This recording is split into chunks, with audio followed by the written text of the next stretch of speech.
শিৱসাগৰৰ নাজিৰাৰ ৰহদয়ালিত এতিয়া চলিছে যিসকল বানবিধ্বস্ত লোক তেওঁলোকৰ ঘৰটো পুনৰ নিৰ্মাণ কৰাৰ প্ৰচেষ্টা। বানবিধ্বস্তসকল মূলতঃ যিসকল কমল চাপৰিৰ যিসকল নেপালী খুদিৰ তেওঁলোকৰ ঘৰ নিশ্চিহ্ন হৈ গ'ল, ঘৰ বুলিবলৈ একোৱেই নাই। তেওঁলোকক সাময়িক সকাহ দিবলৈ যেতিয়ালৈকে চৰকাৰৰ হস্তক্ষেপত নতুন এটা ঘৰ নিৰ্মাণ নহয় তেতিয়ালৈকেতো ঘৰ এটা দিব লাগিব। তেওঁলোক কিমান দিন মুকলি আকাশৰ তলত এনেদৰে দিন পাৰ কৰিব। তাৰে এক প্ৰয়াস এই অঞ্চলৰ লোকসকলে এই ধৰণেৰে বাঁহ কাটি আছে, অঞ্জনে দেখুৱাই আছে, আৰু এই বাঁহবোৰ যাব সেই অঞ্চলসমূহলৈ আৰু সেই অঞ্চলসমূহত এওঁলোকক নিৰ্মাণ কৰি দিয়া হ'ব এটা ঘৰ।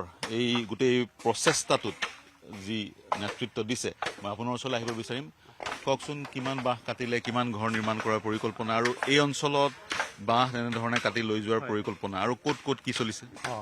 হয়, আমি পোনপ্ৰথমে আমি সকলোৰে ধন্যবাদ জ্ঞাপন কৰিছোঁ সংবাদদাতাসকলে, যিহেতু তেওঁলোকে সৰ্ব অসমত এই বানবিধ্বস্ত লোকসকলক এটা এনেকুৱা পৰিৱেশ এটা সৃষ্টি কৰিছে যিসকলক সৰ্ব অসমে আহিবৰ কাৰণে সহযোগিতা কৰিবৰ কাৰণে তেওঁলোকে সক্ষম হৈছে, আৰু অসমৰ পৰা ভাৰতবৰ্ষ বাহিৰৰ পৰাও বা ভাৰতৰ বাহিৰৰ পৰা আহি লোকসকলে সহায় কৰিছে। এতিয়া আপোনালোকে দেখিছে এই বানত বহু পৰিয়ালৰ একেবাৰে ঘৰ উটুৱাই লৈ গ'ল। বহু পৰিয়ালৰ একেবাৰে ঘৰখনত একেবাৰে থকা চালিখনলৈকো আজি নাই, একেবাৰে মুকলি আকাশৰ তলত আছে।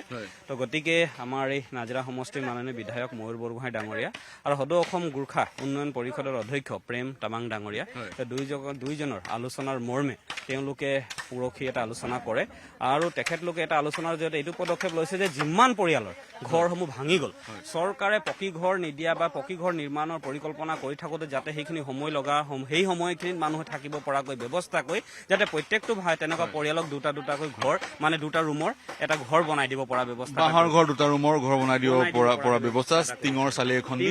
হয়, এতিয়া কথাটো হৈছে কিমান ঘৰ বনোৱাৰ প্ৰেম তামাং আৰু ময়ূৰ বৰগোহাঁই কিমান ঘৰ বনোৱাৰ পৰিকল্পনা? প্ৰায়তো আমাক টাৰ্গেট দিছে যে প্ৰায় 10,000 বাঁহ যোগাৰ কৰিবৰ কাৰণে, কাটি পিনি 10,000টা বাঁহ যোগাৰ কৰিবৰ কাৰণে কৈছে। প্ৰায় 500তকৈও অধিক ঘৰ মানে তেওঁলোকে কৈছে যাৰ প্ৰয়োজনীয় সেইখিনি বনোৱাৰ কাৰণে এটা ব্যৱস্থা এটা কৰিম। ইয়াত কেৱল নেপালী খুঁটি, প্ৰথমতে নেপালী খুঁটি, কমল চাপৰি, বিভিন্ন অঞ্চলত যিসমূহ ঘৰ ভাঙিছে প্ৰত্যেকৰে ঘৰটো বনাই দিয়াৰ কাৰণে এটা ব্যৱস্থা কৰিছে। আৰু এই পৰ্ব আমি যোৱাকালিৰ পৰা আৰম্ভ কৰিছোঁ। কাইলৈ আমি 500মান বাঁহ কটাৰ ব্যৱস্থা কৰিলোঁ, আৰু আজি আমি প্ৰায় 1000মান বাঁহ কাটি সৰ্বমুঠ 1500মান বাঁহ আজি আমি নেপালী খুঁটিলৈ পঠিওৱাৰ কাৰণে এটা ব্যৱস্থা এটা কৰি আছোগৈ। মই ধন্যবাদ জ্ঞাপন কৰিছোঁ আপোনাক। বিশেষকৈ আমি কৈ আছিলোঁ প্ৰথমতে ৰেস্কিউ উদ্ধাৰ, তাৰপিছত তেওঁলোকক ৰিলিফ, আৰু তৃতীয়টো পদক্ষেপ হৈছে ৰিহেবিলিটেশ্যন, তেওঁলোকৰ ঘৰটো পুনৰ নিৰ্মাণ কৰি দিয়ে। ইতিমধ্যে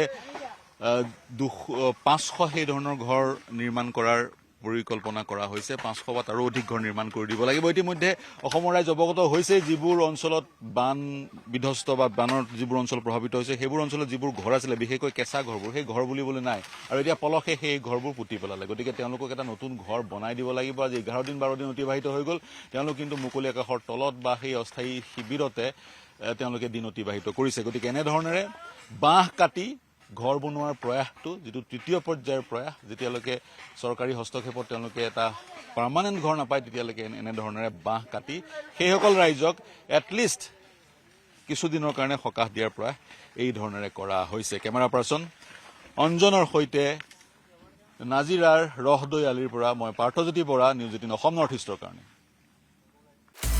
আপুনি বিচৰা বাতৰি পাব কেৱল নিউজ 18 এপত।